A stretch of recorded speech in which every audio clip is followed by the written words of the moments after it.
നമസ്തേ. നമ്മുടെ സ്പോക്കൺ ഇംഗ്ലീഷിൻ്റെ 12ാമത്തെ വീഡിയോയിലേക്ക് സ്വാഗതം. ഗ്രാമർ ഉപയോഗിക്കാതെ തന്നെ ഗ്രാമർ ചേർന്ന സെൻറ്റൻസുകൾ ഉണ്ടാക്കാൻ നിങ്ങളിൽ ഈ ലേണിംഗ് ട്രിക്ക് ഉപയോഗിച്ച് നിങ്ങൾക്ക് സാധിക്കും. നമുക്ക് ക്ലാസ്സിലേക്ക് കടക്കാം.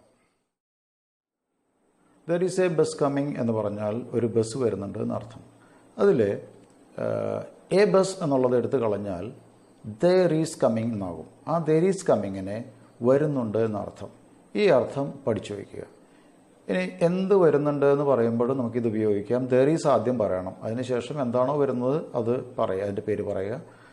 അതിൻ്റെ പുറകിൽ കമ്മിങ് എന്നുകൂടി ചേർക്കുക. ഉദാഹരണത്തിന് ആരോ വരുന്നുണ്ട് എന്നാണ് പറയേണ്ടത്. അപ്പോൾ നമുക്ക് there is somebody coming. There is പറഞ്ഞു ആദ്യം, അത് കഴിഞ്ഞ് സംബഡി പറഞ്ഞു, അത് കഴിഞ്ഞ് കമ്മിങ് പറഞ്ഞു. സംബഡി എന്ന് പറഞ്ഞാൽ അല്ലെങ്കിൽ സമ്മൺ എന്ന് പറഞ്ഞാൽ ആരോ അല്ലെങ്കിൽ ഏതോ ആൾ. ഇനി എന്തോ വരുന്നുണ്ട് എന്നാണ് നമുക്ക് പറയേണ്ടതെന്ന് കരുതുക. There is something coming. സംതിങ്ങിന് എന്തോ എന്ന അർത്ഥമുണ്ട്, അല്ലെങ്കിൽ ഏതോ വസ്തു എന്ന അർത്ഥമുണ്ട്. ഇനി ഒരു അപരിചിതൻ വരുന്നുണ്ട് എന്ന് നമുക്ക് പറയേണ്ടതെന്ന് കരുതുക. അപ്പോൾ നമ്മൾ പറയേണ്ടത് there is A stranger coming. Stranger എന്ന് പറഞ്ഞാൽ അപരിചിതനും അപരിചിതയ്ക്കും ആണിനും പെണ്ണിനും നമുക്ക് പറയാം. ഇനി ഒരു പ്രശ്നം വരുന്നുണ്ട് എന്നാണ് പറയേണ്ടതെങ്കിൽ there is a problem coming എന്നാണ്. പ്രോബ്ലം എന്നുള്ളതിന് അല്ലെങ്കിൽ ട്രബിൾ എന്നുള്ളതിന് കുഴപ്പം അല്ലെങ്കിൽ പ്രശ്നം എന്നർത്ഥം. ഇനി ദർ ഈസ് കമ്മിങ്ങിന് പകരം ദർ ഈസ് ഗോയിങ്ങും പറയാം. ഇതുപോലെ തന്നെ പറയാൻ പറ്റും. അപ്പോൾ നമുക്ക് there is A bus going, ഒരു ബസ് പോകുന്നുണ്ട്. ദർ ഈസ് സംബഡി ഗോയിങ്, ആരോ പോകുന്നുണ്ട്.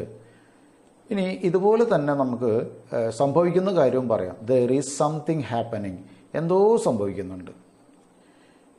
ഇത്തരം കാര്യങ്ങൾ എടുത്തിട്ടൊന്ന് ഭംഗിയായിട്ട് പഠിച്ചു വയ്ക്കുക. ഗ്രാമർ ചേരാതെ തന്നെ ഗ്രാമർ ചേർന്ന് നല്ല സെൻറ്റൻസുകളാണ് ഇതെല്ലാം. ഇനി ഇതിൽ പ്രത്യേകം ശ്രദ്ധിക്കേണ്ട കാര്യങ്ങൾ ഉണ്ട്. അത് ഒന്നാമത്തെ കാര്യം, പറയുന്ന ആൾക്കും കേൾക്കുന്ന ആൾക്കും അറിയാവുന്ന ആളെ അല്ലെങ്കിൽ വസ്തുവിനെ കുറിച്ച് നമ്മൾ പറയുമ്പോൾ ദർ ഈസും ദർ ആറും ഒഴിവാക്കി സംസാരിക്കുക, ചേർക്കാതെ ഈസ് കമ്മിങ് ഈസ് ഗോയിങ് ചേർത്ത് സംസാരിക്കുക. അപ്പോൾ ബിജു വരുന്നുണ്ട് എന്നാണ് നമുക്ക് പറയേണ്ടത്.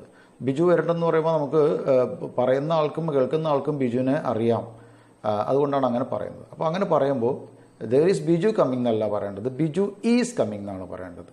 പക്ഷേ ഈ ആമോ ഈസോ ആറോ ചേർത്തിട്ട് കമ്മിങ് നമ്മൾ പറയുമ്പോൾ, അല്ലെങ്കിൽ ഏതെങ്കിലും ING ചേർത്ത് പറയുമ്പോൾ 100% ഉറപ്പുള്ള കാര്യമാണ് അങ്ങനെ പറയുക. ഇപ്പോൾ അജന്ത ഈസ് ഗോയിങ്, അജന്ത പോകുന്നുണ്ട് എന്നാണ് നമ്മൾ പറയുന്നത്. അത് 100% ഉറപ്പായിരിക്കണം. അങ്ങനെയാണെങ്കിൽ മാത്രമേ ചേർക്കാവൂ. അപ്പോൾ ഇപ്പോൾ വരുന്നതോ പോകുന്നതായിട്ടുള്ള കാര്യം മാത്രമല്ല, ഭാവിയിൽ ചെയ്യുന്ന കാര്യം പറയുമ്പോഴും ഇങ്ങനെ തന്നെ നമുക്ക് ഉപയോഗിക്കാം. ഉദാഹരണത്തിന് അജി ഈസ് കമ്മിങ് ടുമോറോ, നാളെ അജി വരുന്നുണ്ട് നമ്മൾ പറയുന്നു. ഇത് നാളെ വരും എന്ന് ഉറപ്പാണെങ്കിൽ മാത്രമേ അങ്ങനെ പറയാൻ പറ്റുള്ളൂ. അല്ലെങ്കിൽ നാളെ അജി വിൽ കം എന്നായിരിക്കും നമ്മൾ പറയുക, ടുമോറോ എന്നായിരിക്കും പറയുക. My friend is going to France next month, അടുത്ത മാസം എൻ്റെ കൂട്ടുകാരൻ ഫ്രാൻസിലേക്ക് പോകുന്നു. നമുക്ക് അവിടെ അടുത്ത മാസമാണെങ്കിലും അടുത്ത വർഷമാണെങ്കിലും നമുക്ക് ഈ ഈസ് ഗോയിങ് ഈസ് കമ്മിങ് ഒക്കെ ചേർത്തിട്ട് പറയാം. പക്ഷേ ഞാൻ പറഞ്ഞ പോലെ തന്നെ 100% ഉറപ്പാണെങ്കിൽ മാത്രം. ഇനി 100% ഉറപ്പില്ല, 90% ഉറപ്പുള്ളൂ എങ്കിൽ നമ്മൾ ഈസ് കമ്മിങ്ങും ഈസ് ഗോയിങ്ങും ഒക്കെ ഒഴിവാക്കുക, പകരം വില്ല് ചേർത്തിട്ട് പറയുക. ഇപ്പോൾ ഉദാഹരണത്തിന് ബിജു വിൽ കം ടുമോറോ, നാളെ ബിജു വരും അല്ലെങ്കിൽ വരുന്നുണ്ട്. അപ്പോൾ അവിടെ കുഴപ്പമില്ല, ഉറപ്പില്ല എന്ന് മാത്രം. 100% ഉറപ്പല്ല. 100% ഉറപ്പുണ്ടെങ്കിൽ ബിജു ഈസ് കമ്മിങ് ടുമോറോ എന്ന് തന്നെ പറയണം. ഇനി രണ്ടാമത്തെ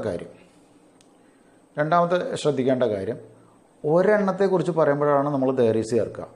ഒന്നിലധികം ആളോ വസ്തുവോ ഉണ്ടെങ്കിൽ നമ്മൾ ദർ ആർ ചേർത്തിട്ടാണ് പറയേണ്ടത്.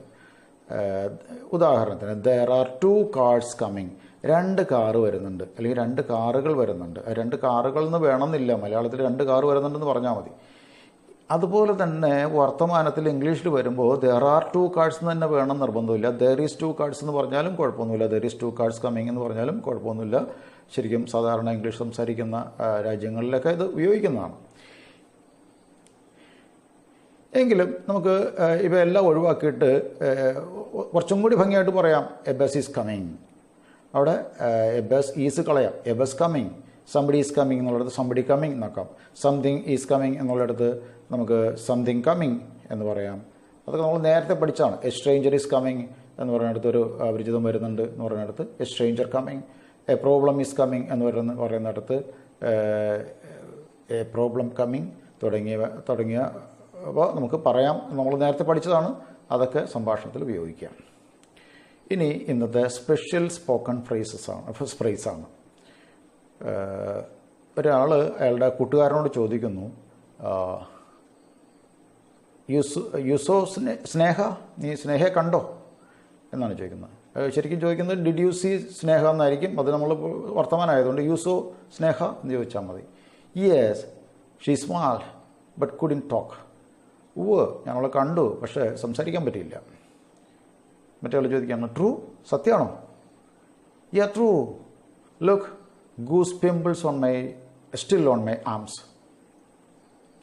അതെ, സത്യമാണ്, നോക്ക് എൻ്റെ കയ്യിൽ ഇപ്പോഴും രോമാഞ്ചമുണ്ട്. What goose pimples, what's that? എന്ത് രോമാഞ്ചമോ? അതെന്താ? ഡോണോ സീനേഴ്സ് on your skin stand up. That's അറിയില്ലേ? സീനേഴ്സ് hairs on your skin stand up. കയ്യിൽ ഇങ്ങനെ രോമങ്ങൾ എഴുന്നേൽക്കുന്നത് കണ്ടിട്ടുണ്ടോ? അതാണ് ഈ രോമാഞ്ചം അല്ലെങ്കിൽ പുളകം എന്നുള്ളതിന് ഗൂസ് ബംസ് എന്നുള്ളൊരു പേരാണ് നമ്മുടെ നാട്ടിൽ പൊതുവെ അറിയപ്പെടുന്നത്. അമേരിക്കൻ ഇംഗ്ലീഷാണ്. ശരിക്ക് നമ്മുടെ ഇംഗ്ലീഷിൽ ഗൂസ് പിമ്പിൾസ് ആണ്. ഓർക്കാനും എളുപ്പം പിമ്പിൾസാണ്. പിമ്പിൾ എന്ന് പറയുന്നത് മുഖക്കുരു എന്നുള്ള അർത്ഥത്തിൽ പലർക്കും അറിയാവുന്നതുകൊണ്ട് ഗൂസ് പിമ്പിൾസ്. പിന്നെ ഗൂസ് ഫ്ലഷ് എന്ന് പറഞ്ഞാലും ഈ രോമാഞ്ചം തന്നെയാണ്. ഇന്നത്തെ ക്ലാസ് എല്ലാവർക്കും ഇഷ്ടപ്പെട്ടിട്ടുണ്ടാവുമെന്ന് കരുതുന്നു. പുതുതായിട്ട് കാണുന്നവർ സബ്സ്ക്രൈബ് ചെയ്ത് പ്രോത്സാഹിപ്പിക്കും എന്ന് പ്രതീക്ഷിക്കുന്നു. Okay, thank you.